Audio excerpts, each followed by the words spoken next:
National Electrical Code Section 430.102 requires a disconnecting means for motors to be provided within sight from the motor and to disconnect all ungrounded conductors. However, the code does not specify the location of the disconnect in relation to the equipment it serves. National Electrical Code Section 670 provides informative guidance on machine tool disconnecting means, including the statement that the disconnecting means shall firstly be within sight from its point of operation and secondly be clearly identified as the principal means of disconnecting the machine from all its sources of power, including the ungrounded conductors. In the scenario presented, because the disconnect switch is mounted on the control cabinet and is within sight from the motors and belts, it appears to meet the requirements of National Electrical Code Section 430.102 and the informative guidance of National Electrical Code Section 670. The fact that the feeder is energized at the terminal block within the cabinet when the switch is open does not necessarily violate any code requirements. It is important to consider the safety implications of having the feeder energized at the terminal block. If maintenance is performed on the cabinet while the feeder is energized, there is a risk of electrical shock or arc flash. The lockout-tagout procedure provided by the facility may not be as effective if the feeder remains energized at the terminal block. To enhance safety, consider installing an additional disconnect switch or circuit breaker at the source of the feeder, which would energize the feeder before it enters the cabinet. This would eliminate the electrical hazard and improve the effectiveness of the lockout-tagout procedure. National Electrical Code Section 430 is dedicated to motors, motor circuits, and controllers. Within this section, you find requirements for disconnecting means, overload protection, control circuits, and other important safety aspects. National Electrical Code Section 430.102 specifically addresses the location of the disconnecting means for a motor. The general rule is that a disconnecting means must be provided within sight from the motor location and it must disconnect the motor and its driven machinery from all sources of power. This requirement is meant to ensure that anyone working on the motor or its connected equipment has a way to completely de-energize the circuit and prevent accidental startup during maintenance or repair. National Electrical Code Section 670 focuses on machine tools and their specific electrical requirements. While it is considered informative, it provides valuable guidance on how to safely and effectively wire machine tools. The recommendations in National Electrical Code Section 670 emphasize the need for a clearly identified disconnecting means that can isolate the entire machine from all power sources. This is crucial for worker safety during maintenance, repair, or setup procedures. Machine tools often involve complex control systems and multiple power sources, so having a readily accessible and clearly marked disconnect is essential. When analyzing the situation, remember that the primary goal of the disconnect is to de-energize the motor and its associated machinery for safe maintenance and repair. While the code requires the disconnect to be within sight of the motor, it doesn't always dictate the precise location of the disconnect relative to other equipment like control panels or terminal blocks. As long as the disconnect effectively cuts off all power to the motor and is readily accessible to those working on the equipment, it generally meets the basic code requirement. The fact that the feeder remains energized at the terminal block within the control cabinet when the disconnect switch is open does not automatically constitute a code violation. However, it does introduce a potential safety hazard. With the feeder energized, anyone working inside the cabinet could be exposed to live conductors, increasing the risk of electric shock or arc flash. This is where safety considerations and best practices come into play. A robust lockout-tagout procedure is crucial in this situation. Before any maintenance or repair work is performed on the control cabinet or the motor, the feeder circuit breaker should be locked out and tagged out, ensuring that the entire circuit is de-energized. This eliminates the risk of accidental energization and protects workers from potential hazards. Even with a lockout-tagout procedure in place, it is still recommended to consider additional safety measures. Installing a second disconnect switch or a circuit breaker at the source of the feeder before it enters the control cabinet can provide an extra layer of protection. This allows for complete energization of the entire circuit, including the feeder conductors inside the cabinet, making the work environment significantly safer. The key is to prioritize worker safety and implement measures that minimize the risk of electrical hazards. This may involve exceeding the minimum code requirements and adopting best practices that go above and beyond what is strictly mandated. Remember to consult with a qualified electrical engineer or inspector to ensure compliance with all applicable codes and regulations, and to develop a comprehensive safety plan that addresses the specific hazards present in the workplace. Consider the specific application, the complexity of the control system, and the potential risks involved. The ultimate goal is to create a safe and efficient working environment where electrical hazards are minimized and workers are protected from potential harm. The National Electrical Code, or NEC, is a comprehensive set of standards and guidelines for safe electrical installations. It is not law itself, but it is widely adopted by states and municipalities as the basis for their electrical codes. Understanding and adhering to the NEC is crucial for anyone involved in electrical work, from electricians and engineers to facility managers and homeowners. National Electrical Code Section 430 pertains specifically to motors, motor circuits, and controllers. Motors are essential components in countless industrial, commercial, and residential applications, and their safe and reliable operation is paramount.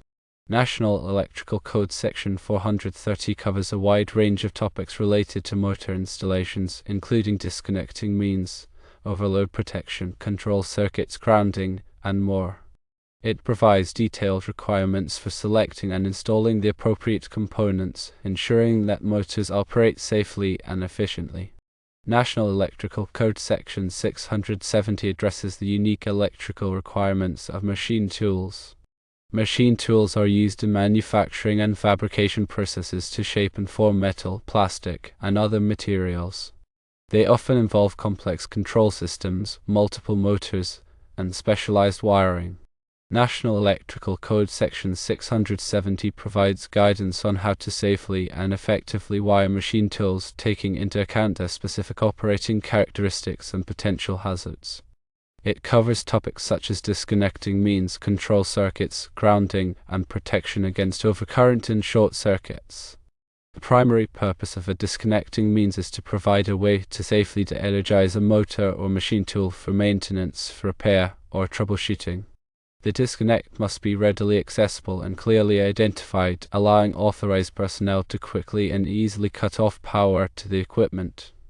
The NEC specifies the types of disconnecting means that are acceptable, as well as their required ampacity and interrupting rating.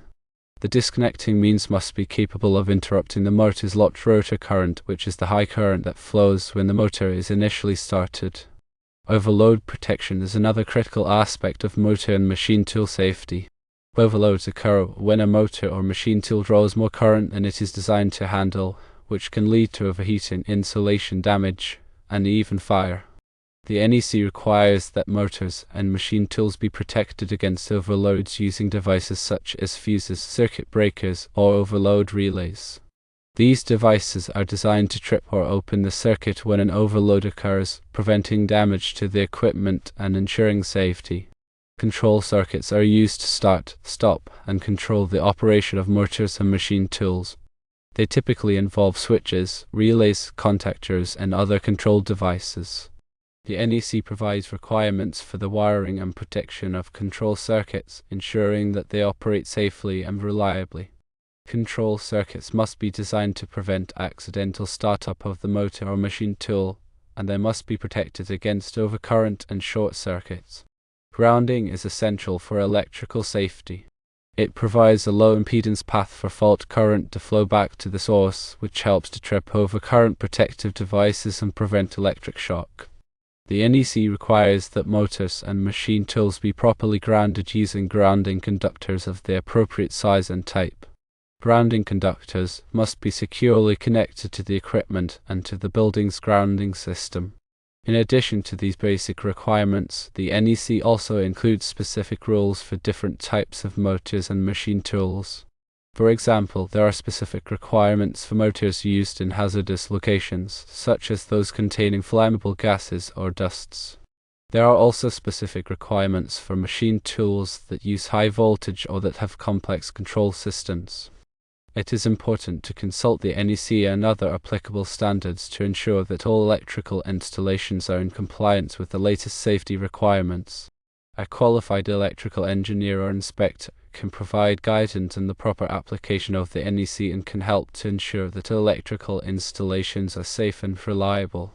The National Electrical Code is a living document that is updated every 3 years to reflect changes in technology and best practices.